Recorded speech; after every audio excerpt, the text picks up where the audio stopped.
Hi friends, every year we celebrate 10th October as World Mental Health Day with an objective to educate masses, create awareness about mental health issues. World Mental Health Day was first celebrated on 10th October 1992. The theme of 2021 World Mental Health Day is mental health in an unequal world. Why they are saying unequal world? Because we have so many disparities. People, half of the population will be living in an urban setting and half of the population will be living in the rural setting. So when you compare, urban people have more facilities. They have better educational opportunities. They have better transportation facilities. They have better healthcare facilities. And the quality of life is also so good at the urban settings compared to the rural settings. And we have economic disparities also, like haves and have-nots. So try to understand why rural population is trying to migrate to urban locations like cities, towns, because they want to have the better opportunities, better educational opportunities, better employable opportunities, better healthcare facilities, because they want to have all these. That's the reason most of the people are migrating to the urban settings. In urban atmospheres, we doesn't have the proper accommodation for these rural people because most of them are new to that place and they will be living in ghettos, food slums with very less hygiene, sanitation facilities, and they are exposed to all sorts of negative things in an urban setting. So if a wealthier person migrates to a city, automatically he has this accommodation because he can pay for that. If he is feeling hungry, he can buy food for himself and he can arrange transportation facility by booking a cab. But a poor person, he has to go through lots of hardships. So try to understand, for a poor person who is new to that city, new to the place, or he is still living in his rural atmosphere. For example, me myself is living in a rural atmosphere. From the past 7 years, I am living in a rural setting with my parents. So comparatively, when I compare myself with my colleagues, they have better opportunities. They have better lifestyle. Does urban population is more prone to mental health issues? No. Even rural population also has same sort of mental health issues, but they doesn't have the facilities. And second thing, they have so much of inhibition. There is so much of stigma. There is no awareness. They hesitant to take the help of the professionals. So that's the reason World Health Organization is stating the theme of this year is mental health in an unequal world. From the past 2 years, what we are witnessing, COVID-19 had a significant impact on all our mental health. The most affected populations are, the first one are frontline workers. They had to go through lots of hardships. And second one are students, because lack of educational facilities, not most of the people does have smartphones, internet connectivity, and they cannot afford online education because they are living in a rural and poor setting. They had to go through lots of hardships. What I have observed in rural atmosphere and rural settings is that there is a complete disconnect. Children had lost all the things, whatever they have learned in these years. And some of them are not able to recall their school name. No, this is the major impact of COVID-19. And the third category is the people who are living alone, divorcees, widowed persons, or single parents, because they have to go through a lot of hardships. They have no one to share what they are going through, especially orphans, people who lost their parents, people who lost their family members due to COVID or other health issues. They had to go through lots of stuff. And the last is the persons who are already having some pre-existing mental health conditions. They were struck like anything. For example, pre-existing mental health condition is like he is having an OCD. So he had to go through this pandemic from the past 2 years, and he's constantly watching news and he's constantly getting exposed to the stuff and the number of deaths, number of mortalities, other health stuff, and try to understand his mental health situation. The more number of panic attacks he's going to witness, the more number of panic attacks he has to go through. I'm citing few facts from the World Health Organization's website. Close to 1 billion people have mental health issues. And depression is the leading cause of disability. And globally, it is estimated that 5% of adults suffer from depression. And globally, 1 in 7 10 to 19-year-old kids experience a mental health disorder. Half of the all disorders start at the age of 14, but most of them are undetected and untreated. Suicides are fourth leading cause of death for young people aged 15 to 29. So try to understand that most of the people in this category might have a mental health issue, but they were untreated. What might be the major reason why they doesn't take help? Try to understand. We have this 10th October World Mental Health Day. People will be celebrating and they will be organizing some seminars. They will be conducting some workshops. They will be distributing some pamphlets and all that stuff will happen for the first day. So we will see the all the awareness will be available on internet, papers, digital medium, YouTube, everywhere. We will find all these awareness pamphlets, circulations, articles, videos, all that stuff will be there.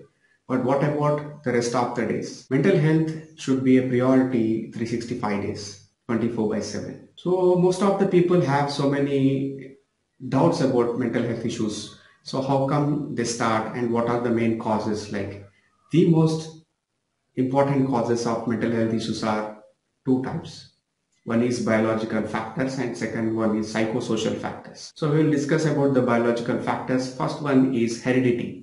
So people will inherit mental health issues from their family, from their parents, from their ancestors. If one parent have any mental health issue, there is a huge chance of the child inheriting mental health issues, mental health disorders. And second factor is neurological and endocrinological factors. Let's see what are these neurological and endocrinological conditions. We have three main neurotransmitters like serotonin, dopamine and norepinephrine. If any imbalance occurs at these neurotransmitters, the mental health will get affected. Our physical health also going to affect and mental health also going to get affected. Our body is like a big chemical factory, so there are so many glands and they are producing so many hormones.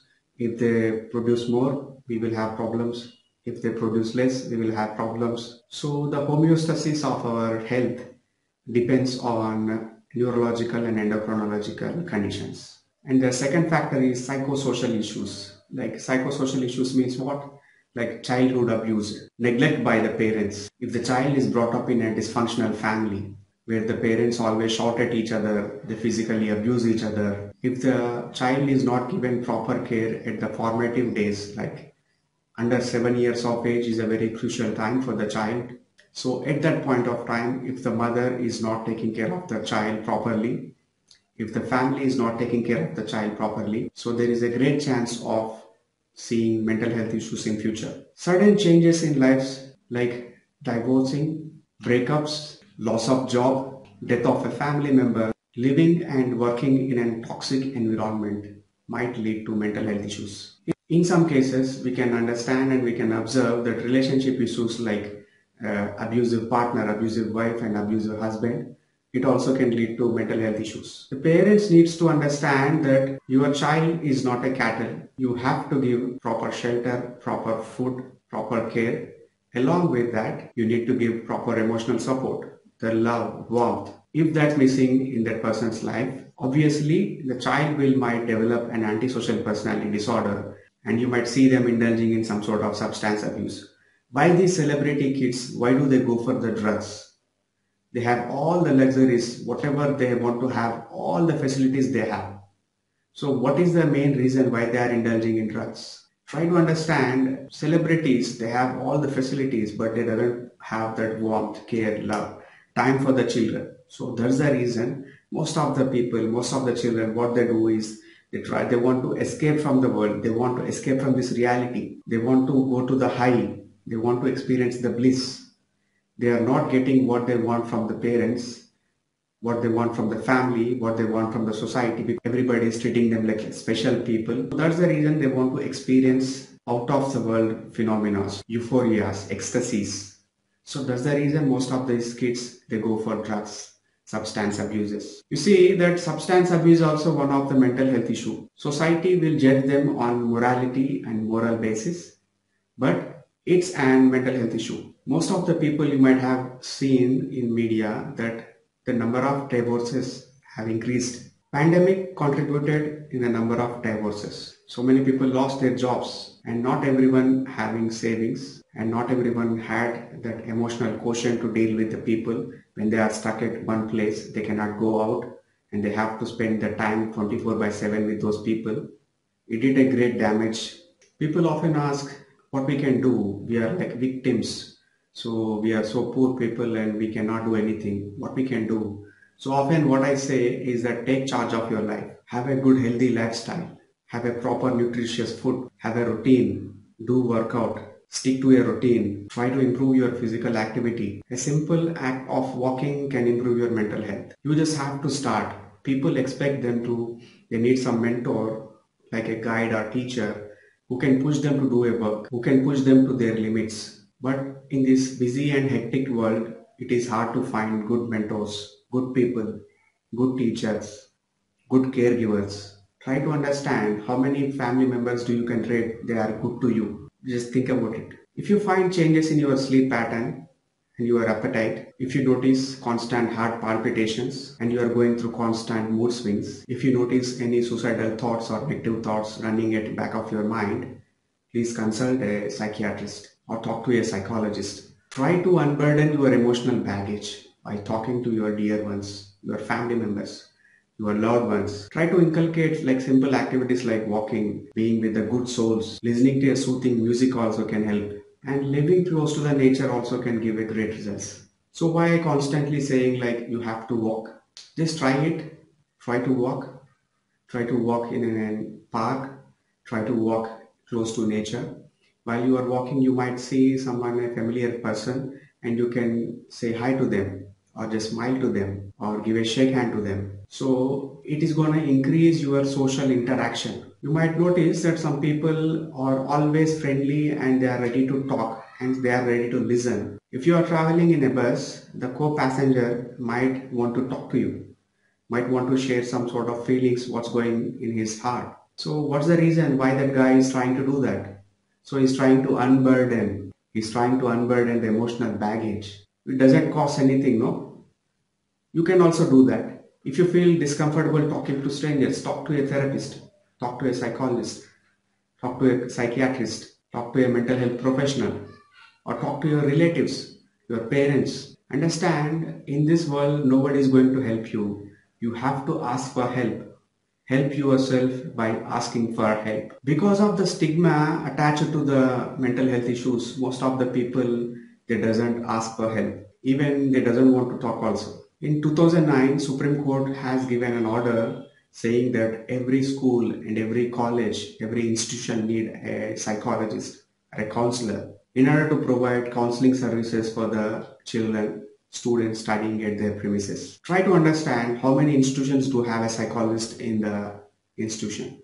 Some central government schools, they are providing counseling facilities by hiring psychologists in their schools, but they are using them for the clerical works, like for writing a letter. Government doing a bit, but there is a scope of doing more. NGOs, couple of organizations, they are doing their bit, but there is a lot more to do. By constantly talking about mental health, by constantly engaging with the mental health professionals, we can gain more knowledge about mental health. So this is the right time to set aside the stigma, talk about mental health issues.